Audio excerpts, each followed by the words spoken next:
Emergency room visits for self-inflicted injuries among young teenagers has doubled in the same period, and teen suicide among young girls has risen to a 40-year high. Addressing this devastation has been one of my top priorities as Attorney General. I've said before that I view my role as the Attorney General of Virginia as the people's protector, both for major crime and also corporate misconducts, and definitely protecting our children. We believe this is a critical moment to address the mental health problems associated with social media use, including young people's extensive use of meta platforms. My priority is to empower parents, because indeed, parents matter, to be able to work and give them the tools they need to protect their children from the risk of social media platforms and harmful online activities. Nearly every Attorney General in the country, on a bipartisan basis, has been investigating Meta's platforms. And I want to personally thank the work done, the steering committee for the big tech investigation, both Jonathan Scimetti, the Attorney General of Tennessee, and Phil Weiser, the Attorney General of Colorado, that have worked with us as helping to be the lead investigators in this investigation into Meta. This has been bipartisan. Both Republicans and Democrats have come together and realized that this is having an enormous impact on our kids. And so we're announcing today that Virginia has joined 32 other states from across the country in filing against Meta. While there's much of the information will serve as the basis of our claims, some of this information simply cannot be made available. We are releasing a redacted version of our complaint because it is based on information from a confidential informant.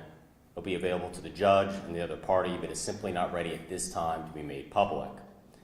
But what we are finding is we believe Meta's actions have violated Virginia's consumer protection laws and, most importantly, the Federal Children Online Privacy Act, otherwise known as COPA. 57% of female teens in the United States struggle with feeling personally sad in 2021, and 1/3 of teenage girls, according to this Center for Disease Control, has indicated they've had suicidal thoughts or iterations in the last year. This is what we know.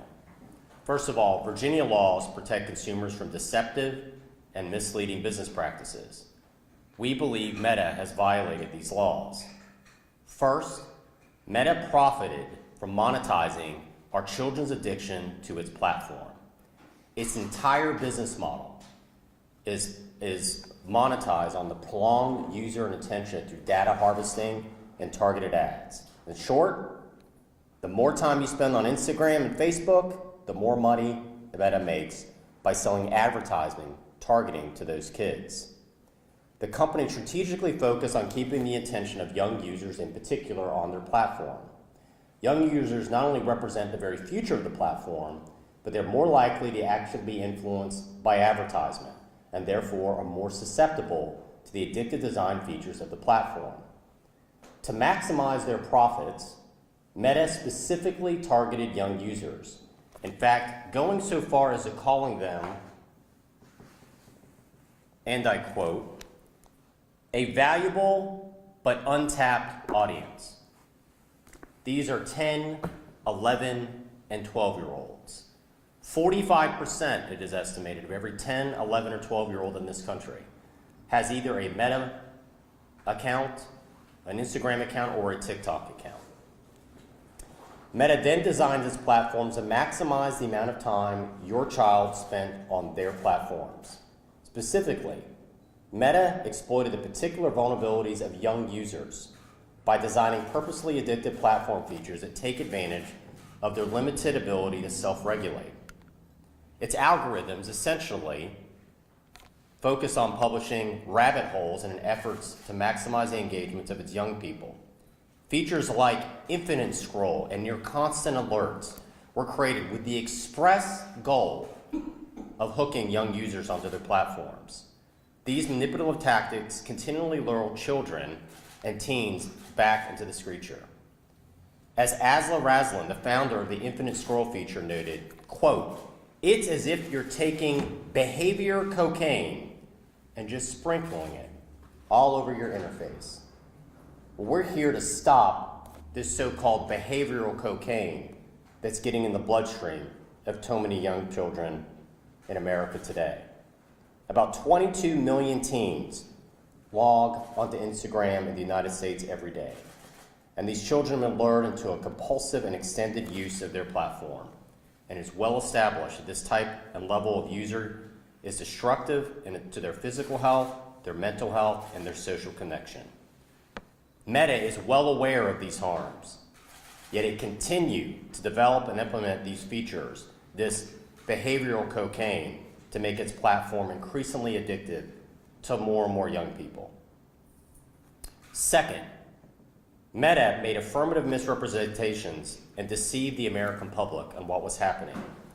Meta has engaged in a long-time public-facing nationwide public relations campaign, pushing back and actually claiming that their platform is, for the most part, safe for children. They downplayed the serious risk that Meta knew is pervasive on their platforms, and they misled the public about the devastating harm many of the young users were experiencing. The company had a deep, deep understanding that users of Meta's applications, particularly young users, suffered significant and extensive harms associated with addiction and compulsive use of their platforms, including anxiety. They knew about the depression, they knew about the negative social comparison, they knew about the negative body image problems, the eating disorders, they knew about the rise in suicide. Meta ignored it. They were also aware that children and teens were exposed to harmful content, such as suicide and self-harm videos, negative comparison, and hate speech.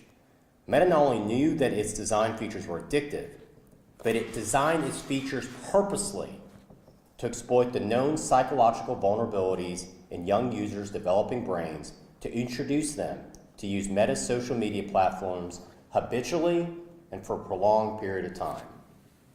For example, it's aware that features such as visual and vibration alerts, infinite scroll, autoplay, content features qualification displays of likes, and heavily refined algorithm sequencing of content feeds can overwhelm a young user's developing brains and actually addict them to the platform. Yet they continue to claim their platform was safe time and time again, and in fact even claimed it was beneficial to children and teens. Meta's leadership had ample opportunity to make the changes needed on its platforms to mitigate these harms. Time and time again, Meta refused to do so. They prioritized profits over our children's safety, and they continue to mislead the public about the harms associated with the use of its platform. In fact, concealing the extent of the psychological and health harms use results in among its young users. Users of Meta platforms would not expect that such devastating harms could result from merely using an application on a computer or a phone. But Meta knew from early on, and they understood that the cyclical and harmful nature of its psychologically manipulative features persists in subjecting young users to those features, and time again, Meta chose to downplay and actually deny the harmful aspects its platform has had on our young Americans.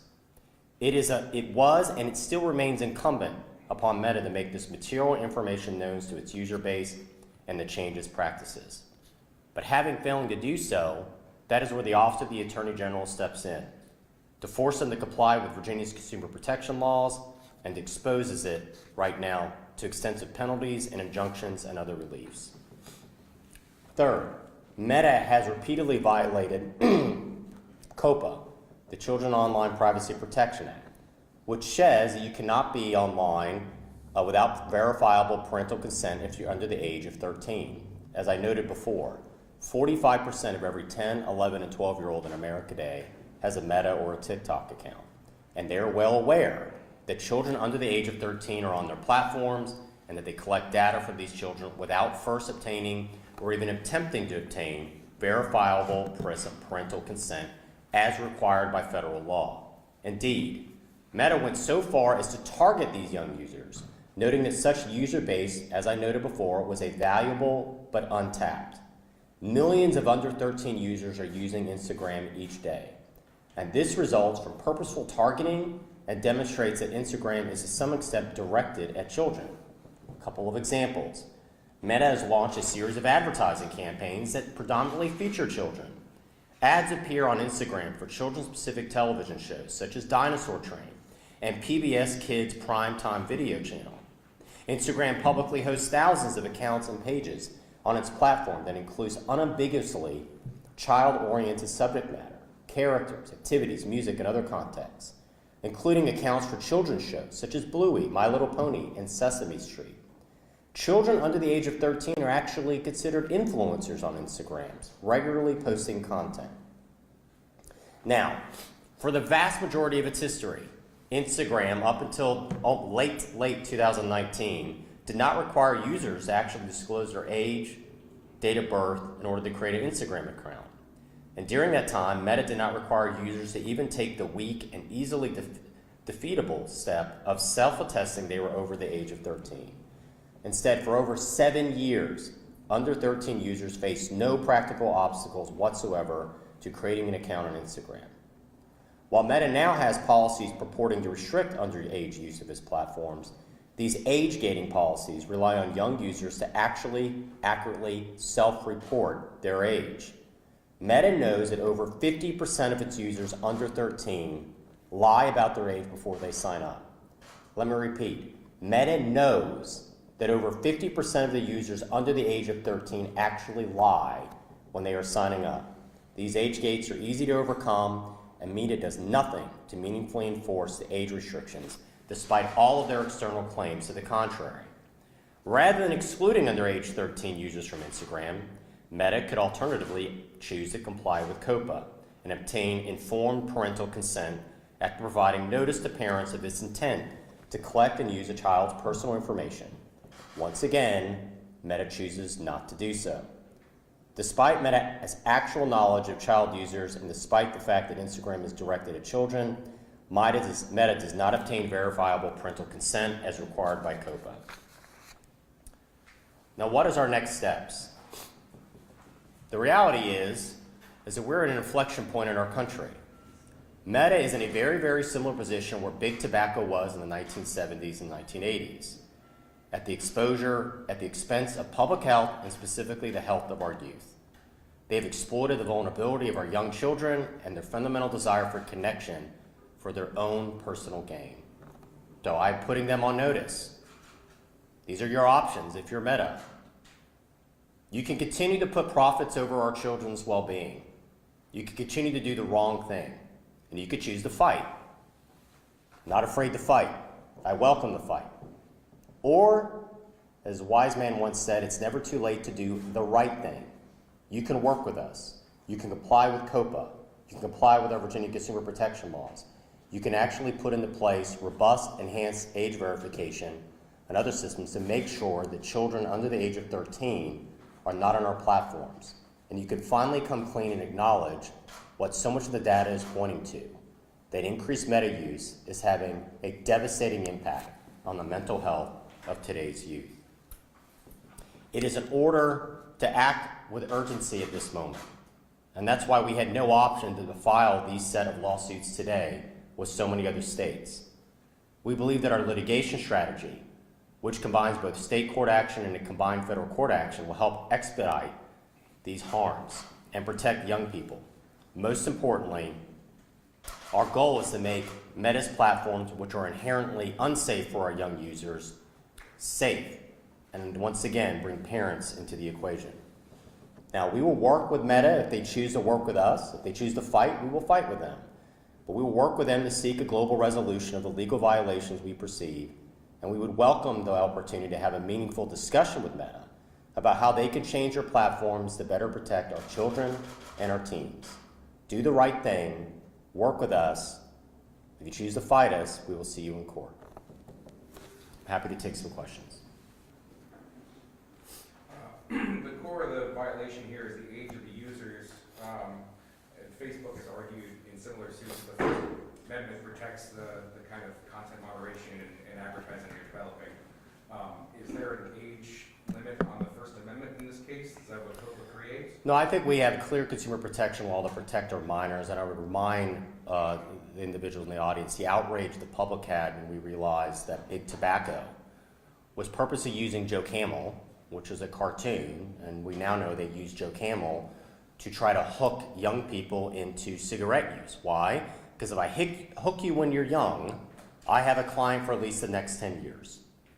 And I think you can look at right now what big tech has done and what Meta has done. And our goal is we want to hook you in to our app when you're young, when you're 10, 11, or 12, because it means that we have a client for the next 10 years. And just like our consumer protection laws protected our young people from Joe Camel, from big tobacco, I think a consumer protection law and COPA protects our young people for that very, very reason. There's a reason why we have age verification, federal age verification with COPA, is to acknowledge that our young people are particularly vulnerable.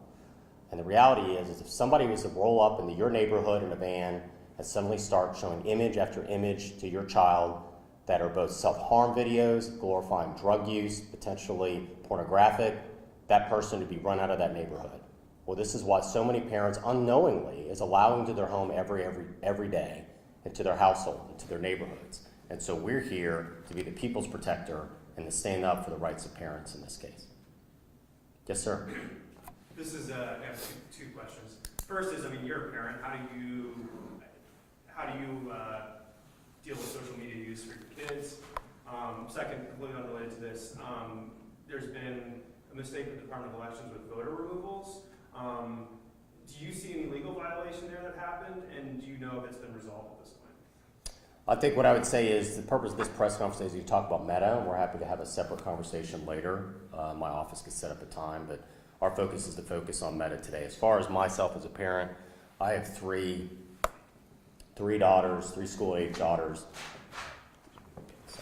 And so this is a very personal issue. Well, I would say this. This is a universal issue where parents overwhelmingly feel powerless, that they come to me, they stop me.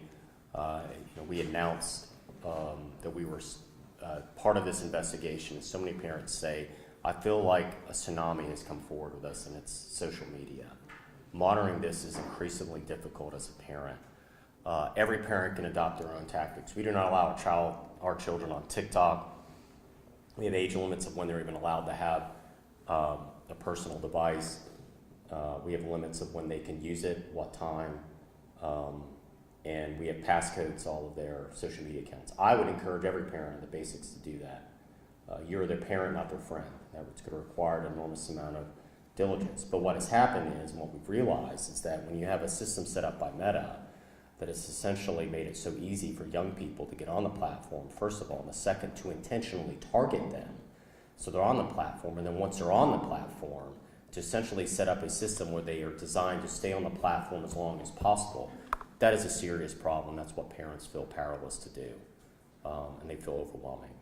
And so our job right now is to push back on the tsunami, to stop the tsunami. And ultimately, like I said, put Meta on notice that you have options now. You could choose to fight, that's your option, or you could choose to be part of the solution. Do not put profits over the mental health of our children. That would be my main message. Yes, sir. How responsible are you holding the parents, though, with all this? Because they're the ones who pay for the computers, pay for the cell phones. It has to start with them, correct? True, but the question is that on one hand, Meta is saying, there's no problem here. This isn't addictive. We know really, if anything, there's no negative mental health aspect. So we're taking them at their word. They're making public statements. They're making representations to the public. So parents will hear that, and they say, well, I'm going to rely on their word. And the reality is they knew differently. They knew their platform was having an absolutely devastating impact on children and young people's mental health. They're on one hand saying, we're not encouraging people under the age of 13 to be on our platform, while at the same time advertising on Sesame Street and other children's shows. So our goal right now is to hold them accountable, and that's part of my role as Attorney General, is if you're a bad corporate actor, we're going to hold you accountable. So that's part of the reason why parents feel so powerless right now. They're going to rely on the word of what other CEOs and other corporate spokespersons for Meta are representing to them, and the reality is that they knew. They knew that this was having an absolutely devastating impact on our children, and they put profits over our children's mental health. Last question. Yes, sir. Children have been used since the 2000s, have been lying about their age to get on things like Facebook. What are some concrete ways that they can update their age verification? Yeah, right now there are multiple age verification third-party platforms that they could choose to partner with. Persona is one of them. There's multiple platforms now that can create enhanced age verification, and so it is there. The technology's there, and everybody knows that. They just choose to ignore that. And so this goes back to a lot of the theme that we've had. I know Governor Youngkin and myself, which is this idea that parents matter. You can't cut parents out. And in this age, it is as hard as it's ever been to raise a child, particularly with so many loud voices coming out of social media and so many self-harm videos that are now being presented to our young people and creating such a false image right now to so many preteens and early teens. It's having a devastating impact, particularly on our young women. And so we're going to always stand for them and make sure that we hold bad corporate actors accountable. Very much appreciate you all's interest. One more? Okay, all right. Yeah, kind of going off of age verification, I know that's one of the reasons was passed on last session, requiring age verification for pornography websites. There have been instances where in other states, like Louisiana, where they have it, instances of like data breaches and, because those third-party websites, there have been instances of where that data goes isn't necessarily like fully transparent. So I guess what would you kind of say to people who say if we require age verification, there could be instances of like data breaches? Listen, I mean, at the end of the day, you're not allowed to go to see an R-rated movie without showing proper ID, but we have a level of pornography right now in our public arena that is absolutely, the numbers on the number of children that have access to pornographic images before they're age teen is simply staggering. And it is oftentimes violent pornography. And you're seeing the numbers right now, the younger number of women that as surveyed have said that in the sexual encounters they've had in the last 12 months, I think I saw it was about a third of them have said they'd either been choked during the sexual encounter. So there's a certain brand of violent sexual pornography that's having a huge impact on so many people. And so you're seeing that trickle down to so many different areas. It's having a huge impact on our youth. So what I would say is that is a public health issue, and age verification is a great first step to try to protect our children's innocence. And that's a lot of what all of this is about. We seem to be in an age where we have forgotten. Let's try to protect our kids. Let's try to protect their innocence. And let's make sure parents are involved because parents matter. So listen, I appreciate all of your all's help. I appreciate you all making this, making people aware, because I think it's one of the most defining moments of our times is the impact big tech is having on so many young people. Thank you all. God bless. Did you ever call for locking them down? You